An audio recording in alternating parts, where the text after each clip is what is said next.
আসসালামু আলাইকুম বন্ধুরা। আমরা যে ইয়েতে আসি ব্যাপারী বাজার গরুর হাটে আসলাম। এই হাটে আসার পর দেখলাম যে এখানে পাশাপাশি হাঁস মুরগির বাজারও বসে।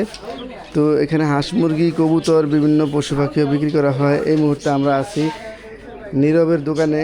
এটা একেবারে বাজার গরুর বাজারের ওই ওই যে ওই পাশে গরুর বাজার, আর এই যে একটা কালভার্ট, এই কালভার্টের একদম গোড়ায় এই নীরবের দোকান। এখানে ও বিভিন্ন পশু পাখির খাদ্য বিক্রি করে, সব ধরনেরই খাদ্য বিক্রি করে এবং মুরগি বিক্রি করে, বিভিন্ন জাতের মুরগিও বিক্রি করে।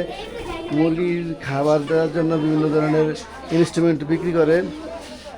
আবার মুরগির ওষুধও আছে, মুরগি সহ মুরগি হাঁস মুরগির এগুলোর ওষুধ আছে। এছাড়াও কবুতর বিক্রি করে। তো এই বাজারটা দেখা গেছে, আমি ঘুরে ঘুরে দেখলাম যে মোটামুটি সব ধরনের আইটেমেরই একটা টাচ আছে। যারা কবুতর মুরগি হাঁস বা গরু ছাগল বিক্রি করার জন্য বিভিন্ন বাজারে নিয়ে যান, টাচ করেন, আপনারা এই বাজারটা ফলো করতে পারেন। সবাইকে ধন্যবাদ। আসসালামু আলাইকুম।